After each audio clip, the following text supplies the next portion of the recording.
Assalamualaikum. This is Standard 9, Chapter number 7, Diversity in Living Organisms.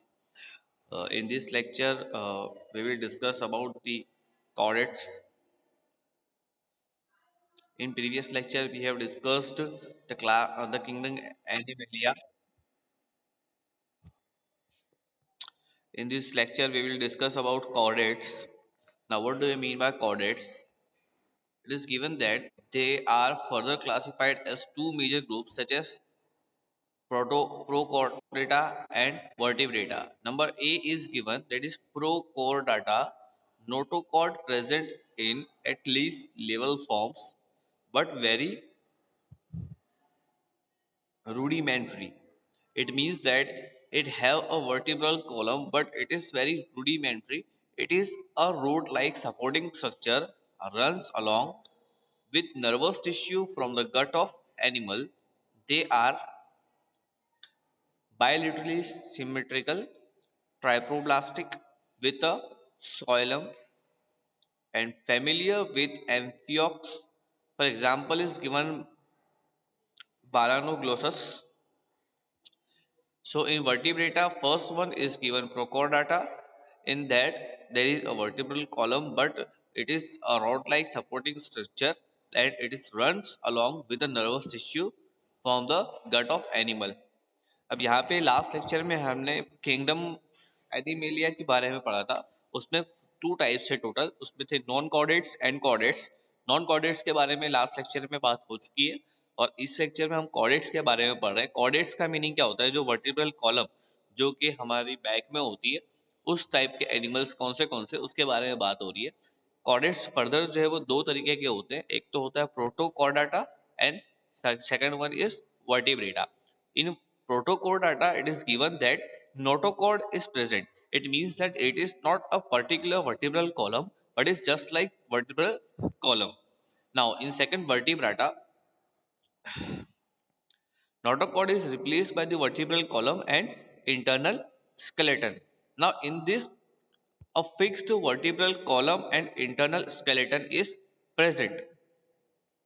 इसमें ये बताया गया है कि जैसे कि ह्यूमन बीइंग है, ह्यूमन बीइंग का एक स्केलेटन होता है। वैसे कोई एक एलिफेंट हो गया, कोई लायन है, कोई बर्ड है, तो वो पर्टिकुलर स्केलेटन उसके अंदर प्रेजेंट होगा। This type of animals plants sorry this type of animals and other organisms is included in vertebrata. Now, they are bilaterally symmetrical, triploblastic, and segmented, having paired gill pouches. Vertebrates are grouped into five classes. Now, vertebrates also grouped in five classes. These five classes are given in this. Number one is pisces. Number two is amphibians. Number three is reptilia. Number four is aves. And number five is mammalia. Now, number one is given that this is these are commonly called as fishes. मतलब जो कोई भी fishes होती है वो उसको हम fishes जो क्लास दिया हुआ है उसके अंदर इंक्लूड करेंगे। Exclusively aquatic, it means that all the things in this class fishes is aquatic organisms. Body is streamlined and a tail for locomotion. Now what do you mean by streamline? Streamline का meaning क्या होता है? जैसे कि कोई एक particular अगर fish का ऑर्गेनिज्म फिश देखेंगे हम तो उसकी बॉडी कैसी होती है, वैसे ही जस्ट लाइक एरोप्लेन, एरोप्लेन की बॉडी कैसी होती है, उस टाइप की जो कोई भी स्ट्रक्चर होता है उसको हम बोलते हैं स्ट्रीमलाइन। और साथ साथ में टेल फॉर लोकोमोशन, टेल जो होती है वो लोकोमोशन के लिए मतलब तैरने के लिए वो लोग को यूज होती है। गिल्स फॉर रेस्पिरेशन, जो कोई भी अलग अलग तरीके के फिश के ऊपर डिजाइन देखने को मिलती है वो उसको हम बोलते हैं गिल्स, और उसके थ्रू जो है वो डिजोल्व ऑक्सीजन कंज्यूम कर सकती है, that's why gills for respiration. Heart is two chambered, जो कोई भी फिश है उसका हार्ट जो होता है वो टू चैम्बर्ड होता है, जैसे कि ह्यूमन हार्ट जो होता है वो फोर चैम्बर्ड होता है। ओके, इस तरीके से फिश का हार्ट जो होता है वो टू चैम्बर्ड होता है। Cold blooded, now this fishes are cold blooded. हमारा जो ब्लड होता है वो वार्म ब्लड होता है। Now skin is covered with scales, plates, These are cold-blooded animals. Skeleton of bone.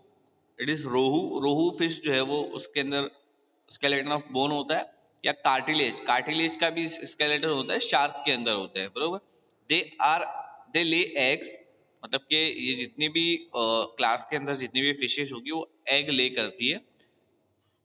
Example are lion fish, dog fish. Okay. Now class number 2, amphibians. These are commonly called as amphibians. मतलब ये जितने भी इनको क्या बोलेंगे अपने amphibians बोलते हैं, because they can live on land and in water. So what do you mean by amphibians? The organism which can live on land as well as in water. Body is streamlined and a webbed foot for locomotion, gills or lungs or skin for respiration.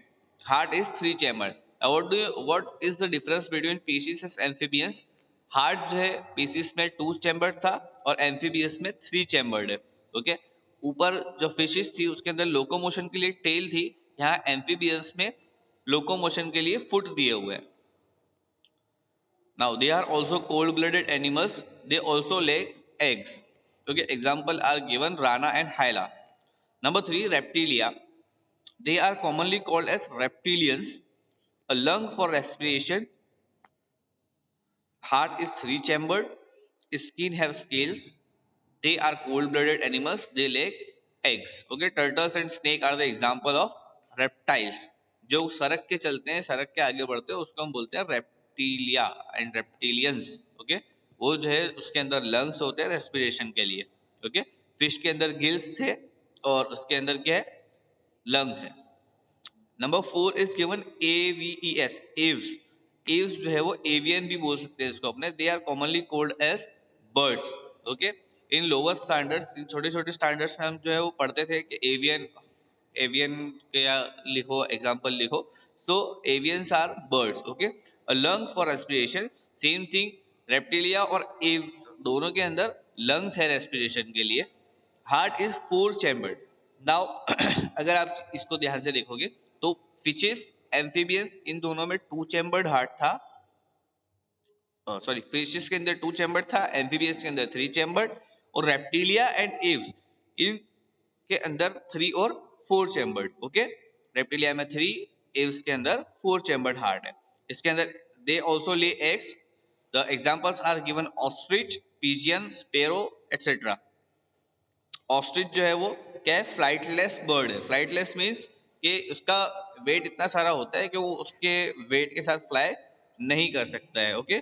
और इसका egg जो है वो सबसे बड़ा cell है. The largest cell is called the ostrich cell. Number 5 is given mammalia. These are commonly called as animals with mammary gland for producing milk to nourish their young ones. It means that it has the gland, mammary gland. मतलब ये जितने भी animals होते हैं वो directly a child को birth करते हैं. जैसे कि ह्यूमन जो है वो चाइल्ड बर्थ करते हैं, जैसे कि एलिफेंट है वो डायरेक्टली यंग वन को बर्थ देगा. देन गॉट है वो, फिर जैसे कि लायन है.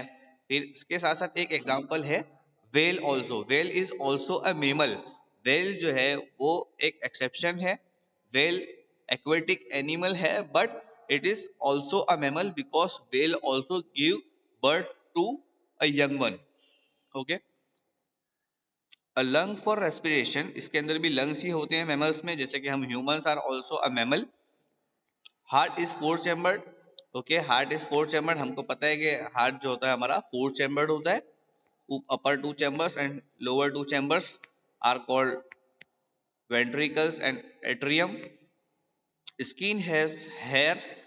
ओके. स्किन के ऊपर थोड़े बहुत हेयर होते हैं. स्वेट और ऑयल ग्लैंड्स, स्वेट और ऑयल ग्लैंड्स भी होते हैं. स्वेट मतलब पसीना. ओके. और जैसे कि किसी किसी के फेस पर ऑयल भी देखने को मिलता है, तो there are also oil glands present in mammals. They are warm blooded animals. Okay.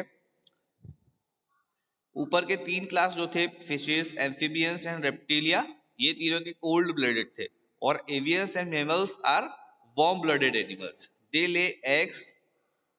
In these two things are given, that is platypus and echidna. This is called, they lay eggs. These two mammals lay eggs, give birth to young ones poorly developed. Okay, जैसे कि कुछ कुछ जो होते हैं वो poorly developed young ones को birth करते हैं। जैसे कि कांगारू का जो कोई भी यंग वन होता है वो पुअरली डेवलप होता है, पूरा डेवलप होता नहीं है। That's why they put them into their bag and give birth to develop young ones, that is human being. मतलब कि ह्यूमन बीइंग का जो कोई चाइल्ड होता है वो पूरा डेवलप्ड हुआ होता है। जैसे कि मतलब उसके हर चीज जो है वो डेवलप्ड होती है, आंख नाक कान ये सब चीजें उसकी डेवलप्ड होती है। बस धीमे धीमे वो सिर्फ ग्रो करता है। ऐसा नहीं है कि पहले से सिर्फ मुंह आया फिर उसके बाद जो है वो बाद में हैंड एंड लेग्स बाद में आए, ऐसा नहीं होता है। पूरा का पूरा चाइल्ड बनता है, उसके बाद धीमे धीमे वो ग्रो करता है। Okay, so this was the five things in vertebrata. Okay, now details of nomenclature. In nomenclature, this is given that the system of scientific naming on nomenclature was introduced by Carlos Linnaeus. Carlos Linnaeus जो था उसने nomenclature की जो कोई भी चीज थी उसको दी थी। ओके, इन दिस ये जो है वो लेटिन फॉर्म्स में होता है। ओके, और अगर हम इसकी बात करें जैसे कि ऑस्ट्रिच का कॉमन नेम दिया हुआ है यहाँ पे स्ट्रूथियो कैमेलस।